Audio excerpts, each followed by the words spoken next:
troisième point, le troisième faux préjugé pardon, que j'avais sur la Côte d'Ivoire, je ris parce que c'est quelque chose que je vis depuis mon enfance. Vous voyez, le troisième faux préjugé que j'avais sur la Côte d'Ivoire, c'est que c'est un pays où les Ivoiriens ne font que la fête. La fête, la fête. Ce sont des gens qui ne sont pas travailleurs, ce sont des gens qui ne font que la fête en fait. Tu vois? C'est-à-dire que c'est la sagacité, c'est le farotage, et ainsi de suite, et ainsi de suite, et ainsi de suite. Mais je me suis cogné la tête avec cette pensée.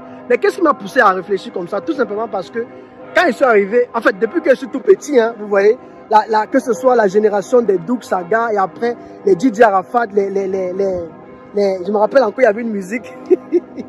C'est quoi là? En l'an 2000, on fera tous les bilans. Qui est devenu quoi? Vous voyez? Donc, c'est avec leur affaire de couper décalé, ils ont envahi l'Afrique vraiment, ils ne peuvent pas se rendre compte. C'est depuis qu'on est tout petit hein, qu'on connaît le coupé décalé et qu'on voit comment effectivement les Ivoiriens ont envahi tout le continent avec. Donc, pour moi et pour beaucoup de mes proches ou alors mon entourage camerounais, ça a toujours été que c'est un pays où les Ivoiriens en fait ce sont des gens, ils aiment tellement la fête, la sagacité, la fête, le farotage, la fête, le farotage.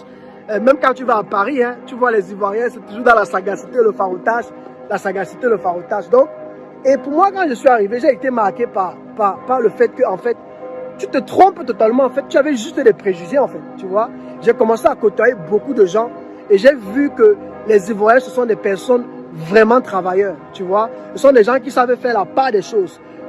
Je dois reconnaître que quand on dit, par exemple, que Abidjan est doux, Abidjan est vraiment doux, tu vois. Tu peux avoir tout ce que tu veux sur Abidjan.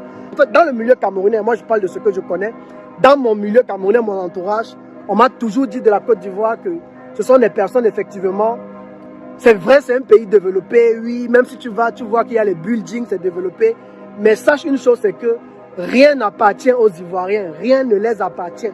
Tout là-bas, ça appartient seulement aux Libanais, aux Français. Et je suis arrivé sur le terrain, j'ai vu que oui, les Libanais investissent beaucoup, ils ont des restaurants, ils ont des trucs. Mais attention, il y a beaucoup d'Ivoiriens qui entreprennent en Côte d'Ivoire, mes amis.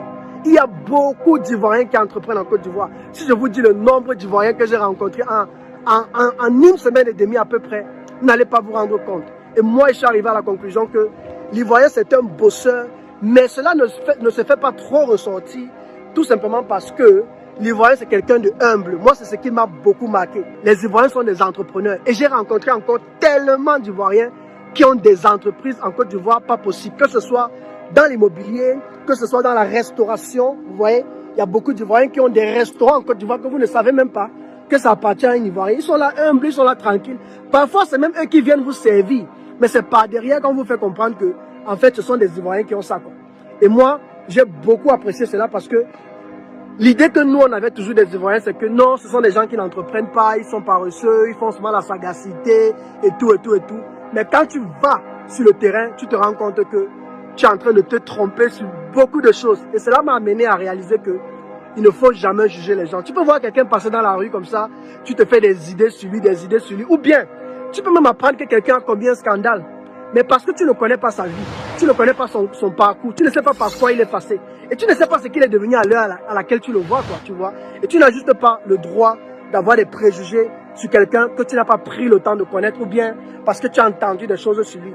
Si je devais rester sur ce que mes amis me disaient, je me rappelle quand je voulais faire ce voyage, beaucoup m'ont découragé hein, de mon cercle proche.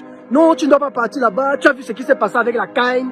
Les Ivoiriens n'aiment pas les Camerounais. Oh, on a déchiré le drapeau et tout. Et tout. Ne pars pas là-bas, ne pars pas là-bas. Il dit, mais pourquoi vous me faites peur comme ça? Moi, je vais partir parce que moi, je préfère toujours aller toucher du doigt. Et j'ai aussi beaucoup d'amis qui m'avaient encouragé à venir. Les amis, je suis totalement d'accord avec ce frère camerounais. Vous savez, nous on a grandi en croyant que en Côte d'Ivoire, ce n'est que la fête. En Côte d'Ivoire, ce n'est que l'enjaillement. Nous, on a grandi en croyant que chez eux, ce n'est que l'amusement. C'était comme ça parce qu'il faut le dire, la musique ivoirienne, notamment le coupé décalé, avait pris le dessus. Ça avait gouverné toutes les musiques camerounaises. Vous allez voir que lors des fêtes ou encore des cérémonies, ce n'était que le coupé décalé. À l'époque de Didi Arafat ou encore de Doug Saga, ce n'était que le coupé décalé qu'on suivait. Moi, j'ai connu ou encore aimé la Côte d'Ivoire à cause de leur musique.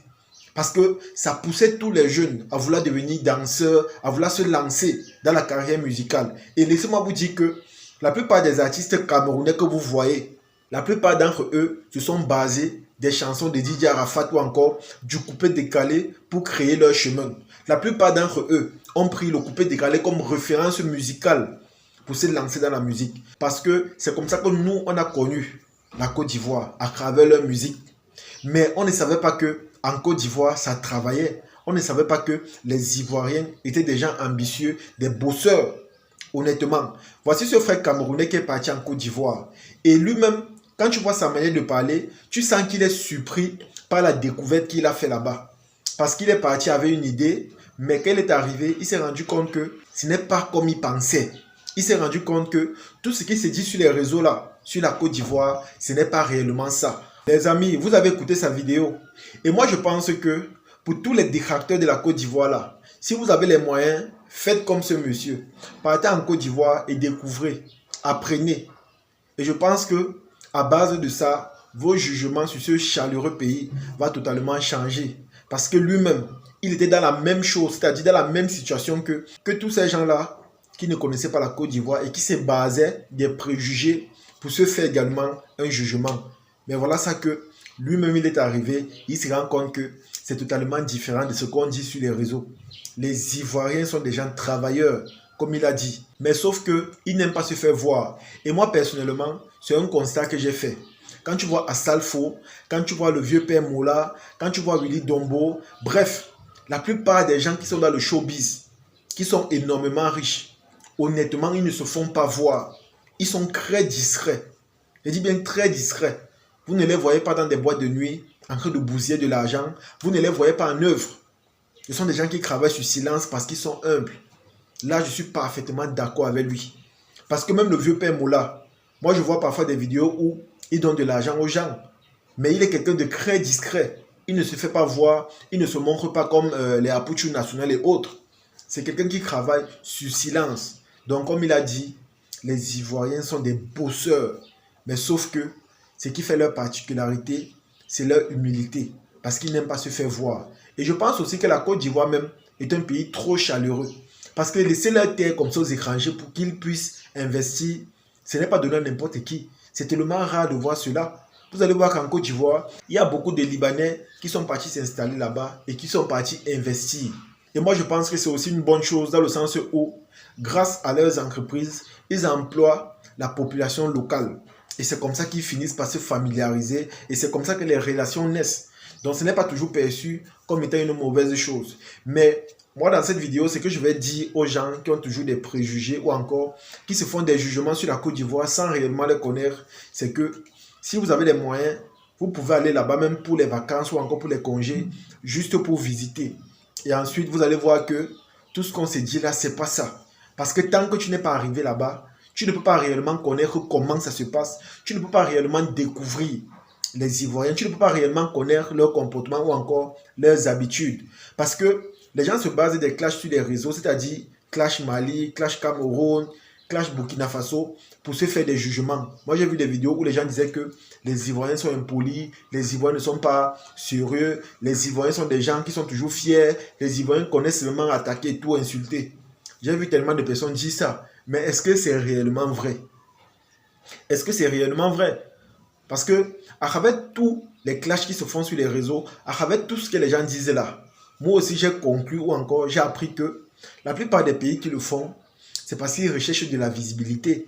Vous allez voir un Malien sortir, parler n'importe comment de la Côte d'Ivoire ou encore un Burkinabé.